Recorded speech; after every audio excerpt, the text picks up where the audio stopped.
Hi, this is Kevin and Kevin A. Davis over at Inked Pub. Today we're going to be interviewing AM Sutter, which I'm really excited. We've had a couple runs back and forth trying to make this schedule happen, but here we are. So, AM, would you give us a little bio about you, a little bit what you're up to? Yeah, so I'm a horror writer mostly. Do a little bit of sci-fi as well, but I always appreciate the people who can write that much better than I can. When I'm not writing, I'm a veterinarian, and like a lot of outdoor things, hiking, hang out with my dog, things like that. Nice, nice. Well, that's, one of my definitely going to be one of my questions. We have so many cats. We always have. So veterinarians are part of my life. Um, So let's go on with a little bit about bit of what your um projects are you working on. I know you're working, I think, on a collection. Yeah. So right now I'm kind of finishing editing a collection called A Slow and Quiet Extinction. In addition to finishing a collection which Sirens is a part of, which Inked Pub has so kindly picked up. I was so excited that it ended up in the Cthulhu anthology because, like Just most horror writers, I do love Cthulhu. Um, and it focuses a lot on, eco themes. Eco horror is really important to me, both because of my job and just, the world we live in, unfortunately, today. Um, and then,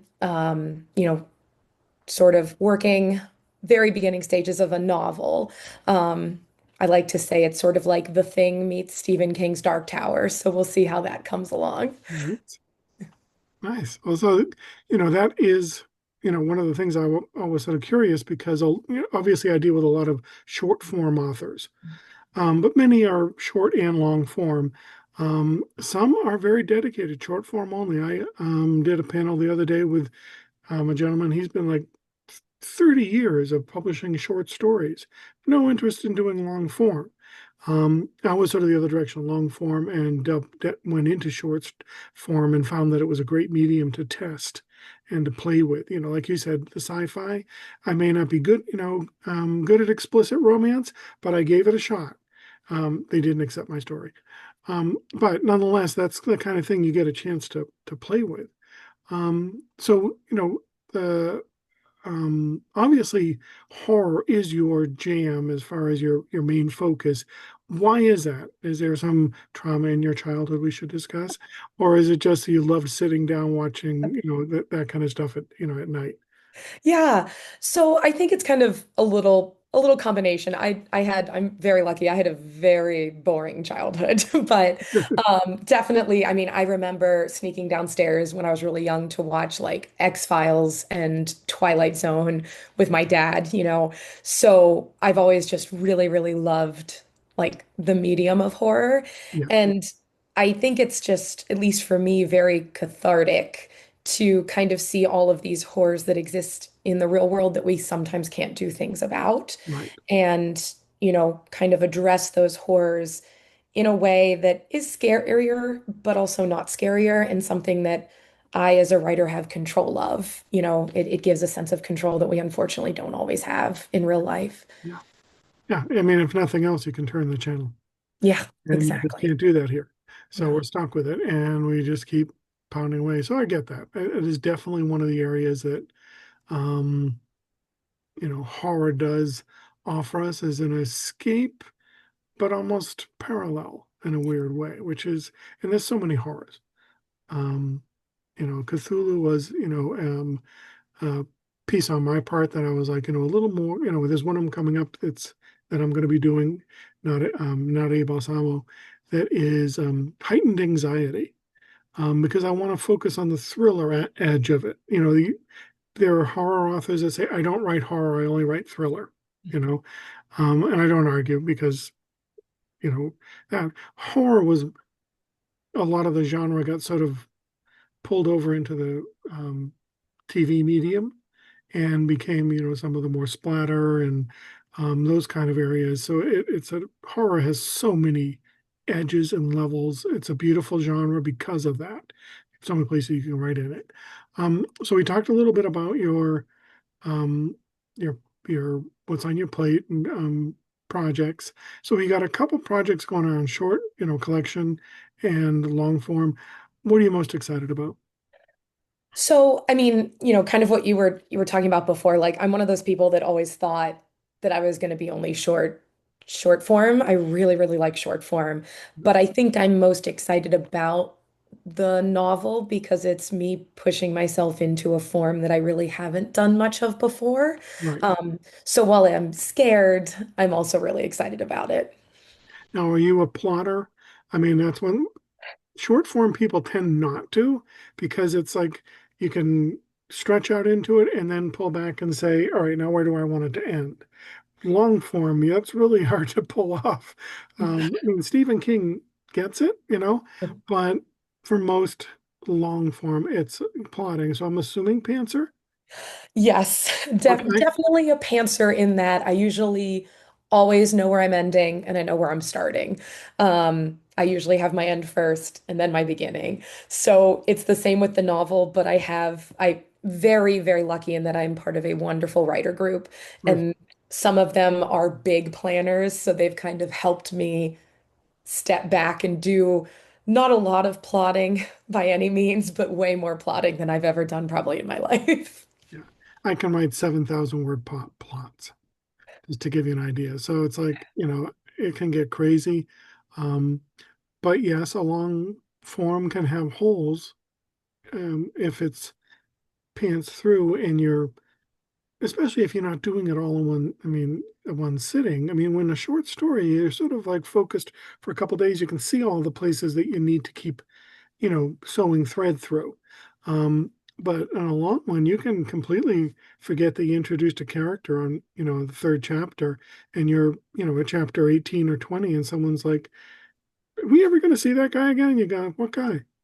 You know, describe him to me. Oh, yeah, I think I remember him.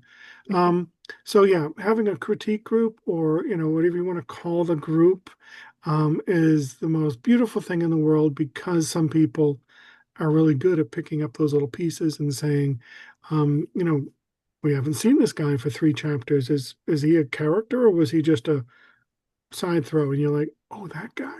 Yeah, yeah, yeah. He's a character, but I'm just remembering now that he exists. Right. You're like, oh yeah, I was definitely aware of where he was. All right. So you had mentioned earlier about your veterinary work that you do and some of your other activities. So what takes your time up outside of writing? So the majority of it probably is veterinary medicine. I'm a zoo and exotics vet. So yeah, I do. I feel a little useless to my friends and family because they always have questions about dogs and cats, and I'm like, I don't know what those are anymore. But I'm really lucky because I mean, it's really fun. One day I'll be helping out with like a turtle rescue, and the next day we'll be doing some birds or some zoo work. And so it's so much fun.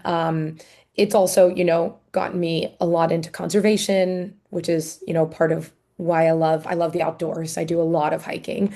And so that, also takes up a lot of my time and definitely inspires a lot of the writing. Okay. Yeah, I mean, I live in North Florida now, so I get originally South Florida, which was a lot of concrete. And I got an opportunity to move up here, so there's so much more nature. I just wish my body was back to when I was 30 and I could go do all that stuff. I was a, Boy Scout. I did the hiking merit badge for Boy Scout Oh, kind of stuff. That was my thing. Um, and now I'm up here and I'm like, but I just love being able, if nothing else, to go drive down to a spring and go look at it. Um, but yeah, the zoo, being able to work with, outside of the regular dog and cat, piece has got to be interesting. And I can imagine, yes, you get to have a passion for keeping nature alive. yeah. And, every day's different. And some of it can definitely be disheartening because, you see a lot of climate change affected in habitats. but also a lot of good work that people are doing. And the fact that I sometimes get to be a part of that can be really exciting. Yeah, we used to do the whole um, turtle eggs down in Yeah. Florida, because, you have to yell at everyone to get the right kind of lights and turn the lights off and do all the stuff. And then we'd occasionally get in a group that would go down and, you just quarter, Yeah. along the way, and getting to watch that. Um, Sometimes people don't, get that kind of rush that comes from the blossoming of so much life all at once. So anyway, I can feel that, when you're saying it, because I don't get the opportunity much, obviously. I mean, mostly up here in the rural North Florida, all you see is what the road, Right. cutting through their living room, someone just rode over, and you're like, that's gruesome. So yes, being able to actually do something positive, huge, huge. Um, all right. So you obviously get an opportunity to write amidst all this other stuff. When does that happen? Do you have a process? Probably as Pansy, you probably just here I go. But do you have certain times that are most available, and do you have any process for making that time? Yeah. So it is one of those things I feel like where sometimes, and this is true whether I feel like writing is your only job or it's not your only job, where like you still have your entire life and you have to work around all the things that happen in your life. So I usually write in the mornings, sometimes a little bit before work, but a lot of times it's on my days off. Yeah. Um, I am a coffee addict for sure. So I'll usually go, take my dog for a walk, get a coffee, and then, come back. And like when I put that coffee down on my desk, that's my way of telling my body, okay, we're going to do this. It's time. Yeah. Um, and, if we don't do that and I just sit down, I'm sometimes like, what am I going to do here? I'm not set up. So your process is coffee. That's a good little Yes. thing to send out to the world there. Yeah. Want to be a writer, start liking coffee. Um, it's not unusual. We all, tend to go there. All right, I got a couple more minutes left. I want to find out, do you like to read? Do you get a chance? Do you get the opportunity, really, is more the question. Yeah. Yeah, I really do like to read, and I am very fortunate in that I get an opportunity. I usually do it before bed. Okay. But it's definitely something that I feel like I got a little off, in the beginning when I, finally graduated school and realized that I was missing it so much. And then when you go back to it, you realize how much, a piece of you was missing once you start it back up again. So, do you got any recommendations out there? Any hot books you've read this year that just got you all the way going?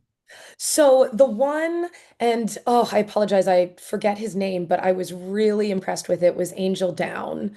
I didn't think I was going to like it when I first started reading it, but it takes place during World War One, and this kind of coward of a soldier is sent out into no man's land to basically put an end to what they think is a screaming soldier, and it ends up being an angel that was shot down by artillery fire. Wow. And the reason I very selfishly didn't think I was going to like it is because there's no punctuation and every paragraph starts with and I was like, "Oh, I don't know that I'm going to be able to do this," but the style it just flowed and I went through that book so quickly and I really liked it.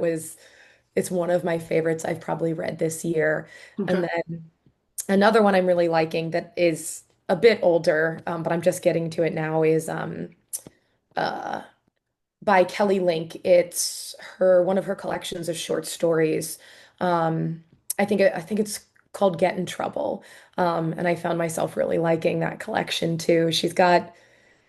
It's interesting. It's like a fantasy slash horror slash non-genre literary fiction, and she blends it so well. Okay. All right. Well, we are out of time. I'm going to let you know that when I publish this up on YouTube, I will put your website, amsutter.com, your Blue Sky, and your Instagram up there so people can follow and wait for that release. Thank Both you. of those releases, the collection and the long form novel, when if that gets pulled up by an agent. Thank All you. right. Thank you so much. I appreciate you coming out here today. The pleasure's all been mine. All right. Have a good night. Thank you.